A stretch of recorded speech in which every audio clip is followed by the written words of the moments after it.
بسم اللہ الرحمن الرحیم۔ آج کے درس میں جو ایک عنوان ہے وہ ہے 14ویں اور 15ویں صدی میں لکھی گئی کتب تفاسیر کا تعارف۔ 14ویں اور 15ویں صدی میں لکھی گئی کتب تفاسیر کا تعارف۔ اس کا مطلب یہ ہے کہ یعنی وہ تفاسیر کہ جو اس صدی میں لکھی جا رہی ہیں یا اس سے پچھلی صدی میں جو تفاسیر لکھی گئیں، خصوصاً عرب کے علماء نے جو تفسیریں لکھی ہیں تو ان میں بعض تفاسیر نہایت ہی مفید ہیں، اور چونکہ بعد میں لکھی گئی ہیں تو اس وجہ سے وہ نہایت جامع بھی ہیں کہ انہوں نے گزشتہ تمام تفاسیر سے استفادہ کر کے جامع تفاسیر کو مرتب کیا ہے۔ اس طرح کی جو تفاسیر ہیں ان میں سب سے پہلے نمبر پر محاسن التأویل، محاسن التأویل علامہ محمد جمال قاسمی رحمہ اللہ، متوفی 1332 ہجری۔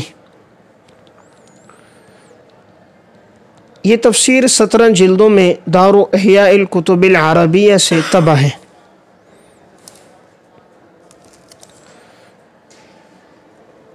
اس تفسیر کی پہلی جلد میں مقدمہ ہے جو قواعد التفسیر کے نام سے مشہور ہے۔ یہ مقدمہ 350 صفحات پر مشتمل ہے اور اس میں نہایت علمی اور تحقیقی مباحث ہیں۔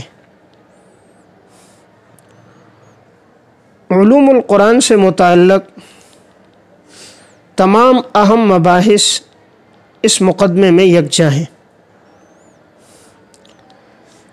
چند اہم مباحث کی طرف میں نشاندہی کر دیتا ہوں، جیسے انہوں نے ایک عنوان قائم کیا ہے قاعدۃ فی معرفت سبب النزول، قاعدۃ فی معرفت سبب النزول۔ اس کے تحت انہوں نے سبب نزول کے پہچاننے کا اصول، شان نزول کو کیسے پہچانا جائے گا، شان نزول کی اہمیت کیا ہے، اس کے بغیر آیات کو سمجھا جا سکتا ہے یا نہیں، اس کی وضاحت کی ہے۔ اسی طرح قاعدۃ فی الناسخ والمنسوخ، ناسخ منسوخ آیات کی پہچان کا طریقہ اور وہ آیات کون کون سی ہیں متقدمین کے ہاں متاخرین کے ہاں، ان کی وضاحت کی ہے۔ قاعدۃ فی قصص الانبیاء والاستشہاد بالاسرائیلیات، اس کے تحت انبیاء علیہ السلام کے واقعات اور ان میں اسرائیلی روایات سے استشہاد، تو اسرائیلیات کا حکم کیا ہے اور واقعات میں اس سے امداد لی جا سکتی ہے یا نہیں، اس کا تذکرہ کیا ہے۔ اسی طرح بیان الصحابۃ حجۃ اذا اجمعوا، صحابہ اکرام کی وضاحت حجت ہے جب ان کا کسی بات پر اتفاق ہو جائے، یعنی اجماع صحابہ حجت ہے۔ اسی طرح ان الاحکام فی التنزیل اکثرها کلیۃ، ان الاحکام فی التنزیل، قرآن کریم میں جو اکثر احکامات ہیں وہ کلی احکامات ہیں۔ اس کے ذیل میں ان احکامات کی تشریح کی ہے۔ معنی السبع فی حدیث انزل القرآن علی 7 احرف، معنی السبع فی حدیث، یہ جو روایت ہے کہ انزل القرآن علی 7 احرف، اس کی تشریح کی ہے کہ 7 احرف سے کیا مراد ہے اور مفسرین نے اس کی کیا وضاحت کی ہے، محدثین نے کیا تشریح کی ہے، اسے ذکر کیا۔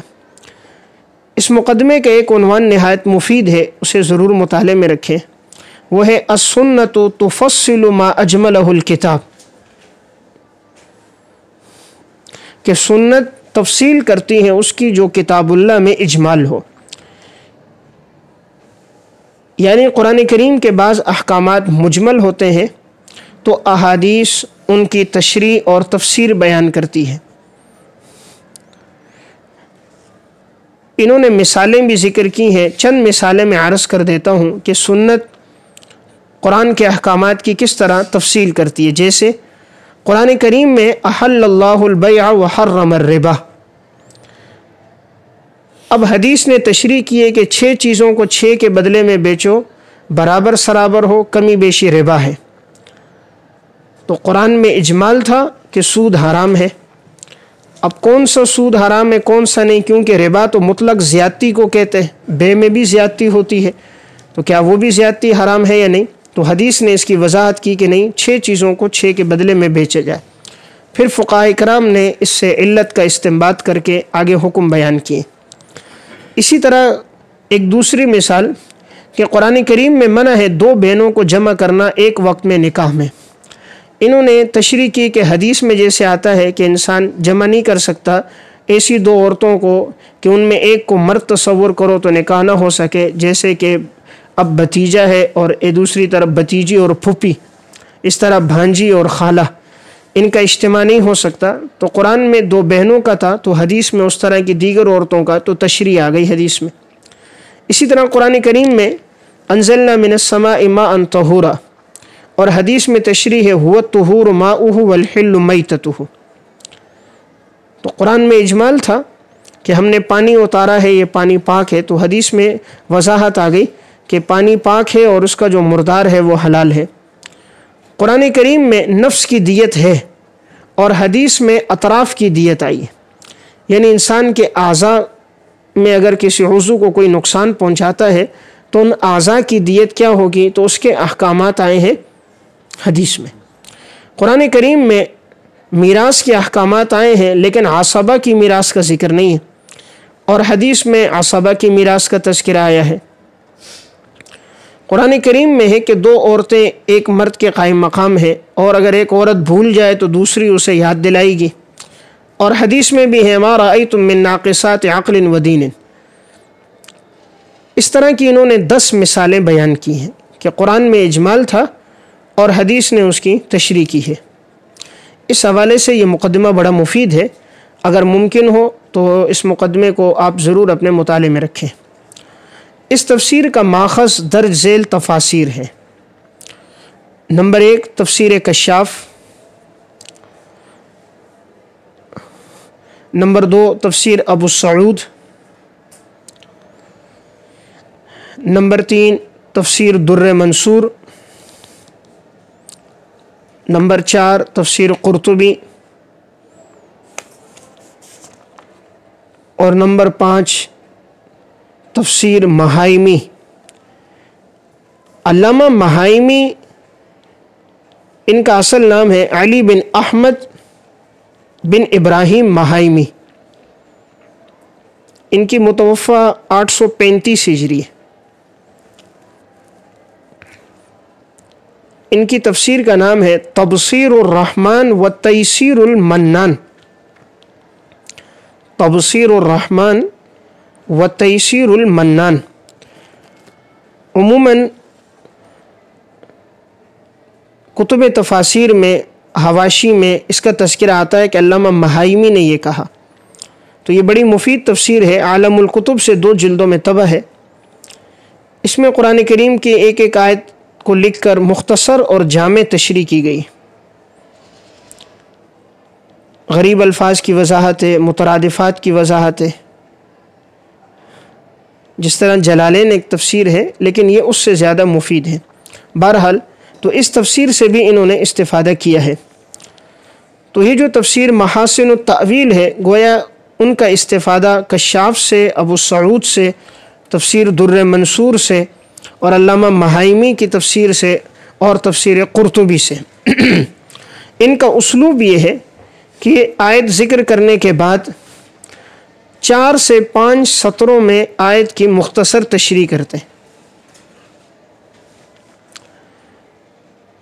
اس میں فنی، فقہی، منطقی اور فلسفی مباحث نہیں ہیں،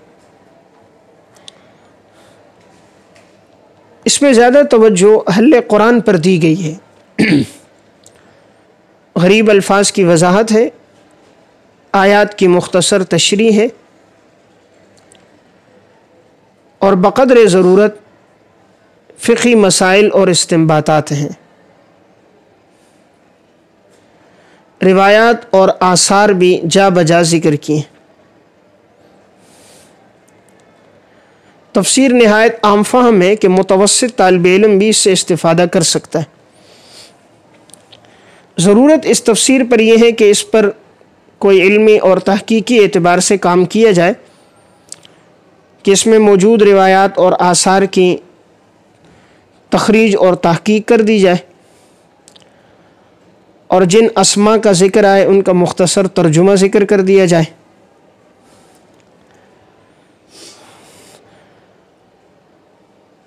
اور جو تشریح انہوں نے جن مآخذ سے ذکر کی ہے جلد اور صفحہ نمبر کے ساتھ حوالہ ذکر کر دیا جائے تو اس تفسیر کی افادیت بڑھ جائے گی۔